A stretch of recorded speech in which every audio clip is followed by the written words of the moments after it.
Medieval Europe represents the story of a new civilization. On one hand, there was the rule of monarchs and wars waged in the name of religion. On the other, the pursuit of knowledge, trade, and groundbreaking discoveries. It was the combination of all these elements that laid the foundation for the modern era. It was along this path of conflict and possibility that the Europe of today was born. Today, I will tell you about that history. During the first 2 centuries of the Christian era, the vast Roman Empire encompassed the Mediterranean region. This golden age is known in history as Pax Romana, a period that epitomized peace, stability, and prosperity. Citizens enjoyed an exceptional quality of life, characterized by a high level of security and advanced living standards. This prosperity was made possible by Rome's well-organized administrative system and sophisticated infrastructure. It was in a remote region of this very empire that Christianity originated. Although it began as a small Jewish sect, it gradually spread throughout the pagan Roman Empire. In the 4th century, Christianity gained the support of Roman emperors and eventually became the state religion of the empire. However, at that very time, the foundations of the Roman Empire's power were beginning to falter. Rampant inflation, devastating plagues, famine, and successive invasions by barbarian tribes were weakening the empire. Governing such a vast territory effectively from a single capital was becoming increasingly impossible. In 395 AD, the Roman Empire was officially divided into 2 parts, the East and the West. Following the division, Rome served as the capital of the Western Roman Empire, while the Eastern Roman Empire was governed from Constantinople. Historically, this eastern realm later came to be known as the Byzantine Empire. The eastern region was populous, prosperous, and economically powerful. In contrast, the western region was comparatively rural, weak, and plagued by various crises. Before long, the weakness of the Western Roman Empire became increasingly apparent, and history began to take a new turn. From the dense forests stretching beyond the empire's borders, one barbarian nation after another began to advance upon it. Most of these were Germanic tribes, led by powerful warlords and their loyal warriors. Over time, they exerted mounting pressure on the frontiers along the Rhine and Danube rivers, making the defense of the borders increasingly difficult for Rome. Under the pressure of circumstances, the empire was compelled to make difficult decisions. Facing mounting pressure, the Western Roman Empire eventually began allowing numerous Germanic peoples to cross its borders, enter the empire, and settle there. However, over time, control over the borders weakened, and new groups continued to enter Roman territory. Some came in search of refuge, while others came with the aim of conquest. As the power of central authority waned, these groups began to seize control of and divide up various regions of the Roman Empire. In 476 AD, the Germanic leader Odoacer deposed Romulus Augustulus, the last emperor of the Western Roman Empire. Although Romulus was merely a teenage emperor in name, possessing virtually no real power, this event is considered a significant turning point in history, as it marked the formal end of the Western Roman Empire. Following this collapse, a new era began in Europe, one long referred to in history as the Dark Ages. The foundation of medieval Europe was built upon a blend of Roman traditions, Christianity, and Germanic barbarian culture. By around 500 AD, numerous new kingdoms emerged across Europe, ruled by barbarian kings.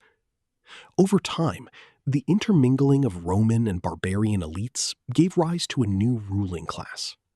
Over time, the rulers and populations of these kingdoms gradually adopted Christianity. Among them, the most powerful and notable were the Ostrogothic kingdom in Italy, the Visigothic kingdom in Spain, and the Frankish kingdom in Gaul. However, a major weakness of these new kingdoms was that the administrative structures and institutions necessary for governing a stable and effective state had not yet fully developed. Once prosperous Roman cities gradually became depopulated, and many turned into ruins. The collapse of Roman road and transport networks severely disrupted communication and long-distance trade. Weaknesses in the monetary system made it difficult to maintain a professional army. Simultaneously, education and intellectual pursuits declined, leading to a rapid drop in literacy rates. With the collapse of the administrative structure, law and order and security effectively vanished. The impoverished rural regions of Western Europe gradually fragmented into isolated, self-sufficient enclaves. Political unity disintegrated, and linguistic divisions deepened.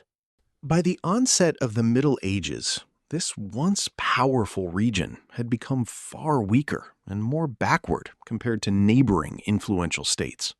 In the 6th century, the Byzantine Emperor Justinian I undertook an ambitious plan to restore Rome's ancient glory by reclaiming the lost territories of the Western Roman Empire. Although he succeeded in reconquering Italy by defeating the Romanized Ostrogoths, that success was short-lived. Before long, the peninsula became the target of a new invading force, the Lombards. Following their arrival, it became clear to the Byzantines that the reunification of the Eastern and Western Roman worlds was no longer possible. Soon, they faced another major challenge, a new division between the North and the South. In the 7th century, Arab Muslim forces rapidly expanded across the Middle East, bringing one key region after another under their control. The Islamic Caliphate spread across North Africa with remarkable speed. The Mediterranean world, which had once been united under a single civilization, was now divided among three distinct powers: Islamic civilization, Byzantine civilization, and emerging medieval Europe. At one point during the 8th century, it even seemed as though a politically fragmented and weak Western Europe might vanish from the stage of history. Muslim forces rapidly conquered the Visigothic kingdom in Spain and advanced towards France. For a time, it appeared that Western Europe too might fall under their control. In 732 AD, their advance was halted by the forces of Charles Martel, the leader of the Franks, at the Battle of Tours. This victory marked a significant turning point in European history. Through the victory at Tours, Charles Martel halted the advance of Islamic forces in Western Europe. This success marked the rise of a dynasty that would profoundly influence European history in the centuries to follow, the Carolingian dynasty. Later, Charles Martel's son, Pepin the Short, consolidated the rule of this new dynasty by seizing the Frankish throne through a coup. Pepin the Short defeated the Lombards in Italy and handed over an independent territory to the Pope, which subsequently became known as the Papal States. His son was the historically renowned Charlemagne. After ascending the Frankish throne in 768 AD, he conducted a series of military campaigns over several decades and incorporated one region after another into his empire. Within a short time, vast areas of Western and Central Europe came under his authority. During the reign of Charlemagne, the majority of the Western Christian world was united under his authority. In 800 AD, Pope Leo III crowned him Emperor of the Romans. More than 3 centuries after the fall of the Western Roman Empire, Western Europe once again came under the leadership of an emperor. Through this, the Carolingian Empire emerged as the first great power of medieval Europe, leaving behind an enduring and profound legacy in the continent's political and cultural history. Charlemagne was not merely a conquering ruler. He was also a significant patron of knowledge, education, and culture. His initiatives sparked a revival of the knowledge and cultural heritage of the ancient world, a period known in history as the Carolingian Renaissance. At the same time, his empire laid the foundations for new political and administrative structures across Western Europe. This empire not only endowed Western Europe with new institutions, titles, and administrative structures, but also offered the vision of a unified Christian Western world. These ideals laid the foundation for medieval European civilization. However, the glory of the Carolingian Empire was short-lived. Attempts to establish a strong central administration ultimately failed. Western Europe was still beset by various limitations. Small towns, a weak economy, limited administrative systems, and underdeveloped communication infrastructure made it difficult to sustain a powerful central empire. After Charlemagne's death, his three grandsons became embroiled in a power struggle. Ultimately, in 843 AD, the Frankish Empire was divided into three parts under the Treaty of Verdun. Following the partition, the central kingdom gradually weakened and disintegrated. Two major powers endured: West Francia, which later evolved into France, and East Francia, which laid the foundation for the future Germany. As a result of external attacks and relentless pressure, these states also grew weaker and began to fragment politically. During the 9th and 10th centuries, new waves of invaders from all directions began striking at the weakening Carolingian Empire. Navigating northern sea routes, the Vikings penetrated Europe's coasts and riverways, launching sudden attacks, looting, and wreaking havoc, thereby creating an atmosphere of terror across vast regions. From the east, the Magyars, later known as Hungarians, carried out a series of raids on undefended settlements. Simultaneously, incursions by Muslim pirates and invading forces along the southern coast placed Europe under renewed pressure. Europe found itself besieged from three directions: north, east, and south. Successive waves of attacks weakened central governance in Western Europe, causing the authority of kings to steadily erode. Taking advantage of the weakness of central authority, local elites gradually became increasingly powerful. Numerous wooden castles were constructed across Europe, serving as secure strongholds and centers of power. From these castles, feudal lords controlled the surrounding countryside, compelled the peasantry into submission, and exacted taxes and various forms of tribute from them. Feudal lords primarily relied on military might to maintain control over their territories. Although peasant-based infantry forces once dominated the battlefield, the advent of military innovations, such as the stirrup, gradually transformed mounted knights into the most effective fighting force. However, raising such a well-trained and well-equipped cavalry required vast financial resources and wealth. It was not possible for ordinary people to bear such immense costs. Only the aristocracy could afford to do so. Consequently, the European aristocracy gradually evolved into a class of full-time professional warriors. The foundation of power within this warrior aristocratic society was feudal allegiance, vassalage. A lord would grant land and protection to an aristocratic vassal, receiving in return loyalty and, when required, military service. Gradually, states emerged based on complex relationships involving personal loyalty, land rights, and mutual obligations. Often, the power of kings would wane, while influential feudal lords wielded actual authority. In history, this political and social structure is known as the feudal system. For the next several centuries, this system profoundly influenced the society and politics of Europe. It took several more centuries for a strong central state to re-emerge in Western Europe. However, the situation began to change gradually in the 10th century. Agricultural production increased due to a favorable climate, and external invasions also steadily declined. The Vikings and Magyars established permanent settlements and gradually became part of European society. At the same time, royal power began to strengthen once again in certain regions. In Britain, King Alfred the Great and his successors united the fragmented Anglo-Saxon kingdoms, laying the foundation for a unified Kingdom of England for the first time in history.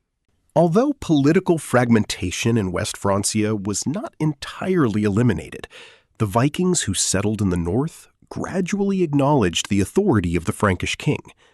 They converted to Christianity and came to be known as Normans.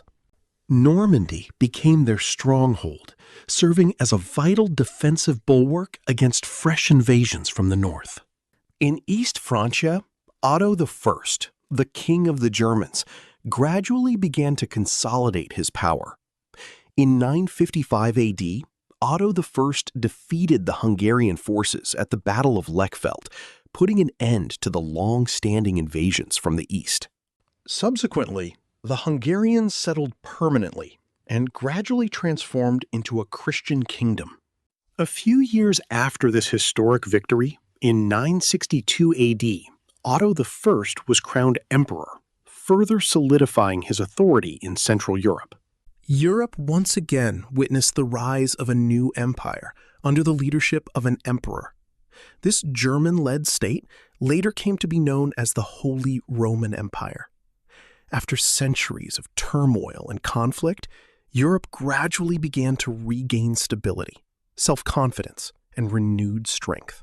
Therefore, the year 1000 AD is considered a significant turning point in European history. It was through this transformation that a new era of economic growth and prosperity began in Europe, lasting for nearly 3 centuries. An agricultural revolution was sparked by favorable climate conditions alongside advanced agricultural technology and new farming methods. Food production increased significantly, and as a result, Europe's population began to grow rapidly. As a result, new villages and towns sprang up across Europe, and existing settlements expanded rapidly. Vast forests were cleared to make more land available for agriculture. As a result, the economy gained new momentum. Long-distance trade was revitalized, and active commercial networks emerged across Europe. Economic prosperity ushered in rapid urbanization in Europe. Existing cities expanded, and new urban centers emerged, becoming vital hubs of international trade. During this period, a new merchant class arose. They gradually broke free from the control of feudal lords and established self-governing cities. The most striking example of this transformation is seen in the city-states of Italy. Italian merchants revitalized Mediterranean trade, thereby injecting greater dynamism into the economy of all of Europe. Alongside improvements in the standard of living, there was significant development in the arts, architecture, and music. Literacy rates rose with the spread of education, and Europe's first universities were established under the patronage of the Church. In this sequence of events, a new renaissance of intellectual inquiry and thought emerged in Europe. The foundation of this renaissance was the rediscovery and revival of the knowledge and culture of the ancient world. However, the transformation in Europe was not limited to education and culture alone. They also began to extend their influence beyond their own borders. During the middle phase of the medieval period, the nobility of the Carolingian heartland brought new territories under their control through a series of conquests. The boundaries of the Western Christian world continued to expand as these new regions were conquered. Historians often refer to this process of continuous expansion as the Europeanization of Europe. At that time, a broader and relatively uniform civilization was emerging across Europe. A significant chapter in this expansion unfolded in 1066, when William the Conqueror, Duke of Normandy, invaded England. Through the defeat of the Anglo-Saxons at the Battle of Hastings, the Normans established their authority over England, and the country became a powerful center of Norman rule. At the same time, the Christian kingdoms of the north in the Iberian Peninsula gradually reconquered territory by launching a series of campaigns against the Muslim rulers of the south. In history, this long series of campaigns is known as the Reconquista. Norman warriors defeated Byzantine and Muslim rulers in southern Italy and Sicily, bringing vast territories under their control. Later, they formed an alliance with the Pope and established a powerful Norman kingdom there. At the same time, German nobles and peasants in Eastern Europe gradually began expanding eastward and establishing new settlements in Slavic inhabited regions. However, European expansion was not limited to its own continent. In 1095 AD, Pope Urban II called upon Christian warriors to recapture Jerusalem and other holy sites from Muslim rule. Following this call, the Crusader forces advanced towards the eastern Mediterranean and established several Crusader states in the coastal regions. These Crusader states, established in the eastern Mediterranean, were remote and relatively weak outposts of the Western world. Over the next 2 centuries, Muslim forces recaptured them one by one. Nevertheless, the Crusades highlight a significant reality. The Catholic Church emerged at that time with renewed power and influence in the political and religious leadership of Europe. In the early Middle Ages, papal power was limited, and his influence did not extend very far beyond Italy. At that time, the Church operated primarily as a loose structure of clergy and monks subject to the influence of local elites. However, in the 10th and 11th centuries, a powerful reform movement was launched with the aim of freeing the Church from corruption and political influence. The influence of this reform movement gradually spread throughout society. Reformers demanded that the Church be freed from the political influence of kings and nobles and established as an independent, centralized religious institution under the leadership of the Pope. One of the key leaders of this movement was Pope Gregory VII, who played a remarkably firm and active role in the reform efforts. A fierce conflict erupted between Pope Gregory VII and Emperor Henry IV over the right to appoint bishops in the Holy Roman Empire. The first phase of this dispute concluded at the historic castle of Canossa, where Henry was compelled to wait in the snow for 3 full days to seek the Pope's forgiveness. However, this did not put an end to the conflict. Subsequently, the struggle reignited with even greater intensity. A fierce conflict erupted between Pope Gregory VII and Emperor Henry IV over the right to appoint bishops in the Holy Roman Empire. The first phase of this dispute concluded at the historic castle of Canossa, where Henry was compelled to wait in the snow for 3 full days to seek the Pope's forgiveness. However, this did not put an end to the conflict. Subsequently, the struggle reignited with even greater intensity. Subsequently, Henry entered Rome using military force and installed a supporter of his as Pope, forcing Gregory VII into exile. At that time, it appeared to many that the emperor had emerged victorious. However, the 12th century presents a different picture. Ultimately, the church reform movement and the papacy emerged as the dominant forces. The Catholic Church became one of the most influential and well-organized institutions in Europe. By then, the Church had evolved into a well-organized, centralized, and hierarchical institution. Backed by a powerful administrative structure, its own legal system, and vast wealth, its influence spread across Europe. At the apex of this immense system stood the Pope, who, as the Church's supreme religious leader, exercised virtually absolute authority.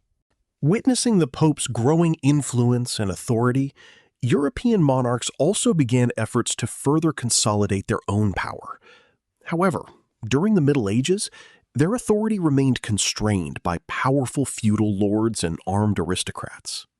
During this period, the ranks of the aristocracy expanded rapidly, and numerous castles were erected across Europe as symbols of their power and influence. The construction of stone castles, far larger, stronger, and more effective for defense than their predecessors, began to replace wooden ones. Concurrently, the ideals of the Christian knight and the principles of chivalry refined the lifestyle and culture of the aristocracy. However, alongside these changes, new political and social challenges began to emerge in Europe. However, the influence of the nobility did not remain equally intact across Europe. In many regions, the rise of powerful monarchs and centralized states began to curtail their power. In England, Anglo-Norman rulers established a well-organized and effective state that was largely free from the feudal chaos prevalent on the continent. On the other hand, the long struggle against Muslim rulers in the Iberian Peninsula strengthened the Christian kings of Iberia, laying the foundation for the formation of a centralized state there. In France, too, the rulers of the Capetian dynasty gradually expanded their royal territories and succeeded in building a strong administrative structure. However, the situation was entirely different in the case of the Holy Roman Empire, where political fragmentation deepened rather than giving way to centralization. This once powerful empire gradually weakened and eventually splintered into numerous small autonomous states. Emperor Frederick Barbarossa attempted to restore the empire's former unity and prestige, but his efforts were unsuccessful. Over time, the actual power associated with the title of emperor diminished as it was conferred by the electoral nobility and gradually became a merely symbolic status. During the middle phase of the Middle Ages, Europe was advancing through a golden age of agricultural progress, urbanization, and territorial expansion. Simultaneously, the papacy and royal power grew stronger, while art, knowledge, and culture experienced a revitalization. The situation began to change after 1300. Climate deterioration, economic stagnation, and successive famines pushed Europe toward a new crisis. The shadow of a terrible catastrophe was gradually descending upon the continent. The 14th century is remembered as a period of profound transformation in European history. In 1347, a devastating epidemic known as the Black Death struck Europe. Within a short span of time, the disease spread across the entire continent, claiming the lives of approximately 1/3 of Europe's population within a few years. This catastrophe ushered in sweeping changes in European society, economy, and politics. This was an unprecedented demographic catastrophe in European history. Many villages and settlements vanished completely, and the social structure was profoundly destabilized. Devastating outbreaks of the plague continued to occur sporadically across Europe over the following centuries. Nevertheless, Europe gradually began to recover from this shock during the 14th and 15th centuries. Even after the devastation caused by the plague, certain long-term changes created new opportunities in European society. The drastic decline in population led to increased land availability, while a labor shortage drove up the cost of labor. Consequently, the bargaining power of peasants and ordinary working people strengthened, and they began demanding better wages and improved living standards. When the elite class refused to accede to these demands, uprisings by peasants and workers spread across various regions of Europe, although most of these movements were ruthlessly suppressed. However, in the long run, it was no longer possible to halt the transformation of society. Many peasants in Western Europe gradually gained new freedoms and opportunities, while the wages and social standing of workers also began to improve. Thus, emerging from the deep darkness of the pandemic, a new era of change began in Europe. A new wave of innovation and creative thinking swept across Europe. Technological advancements led to the increased use of windmills and water mills.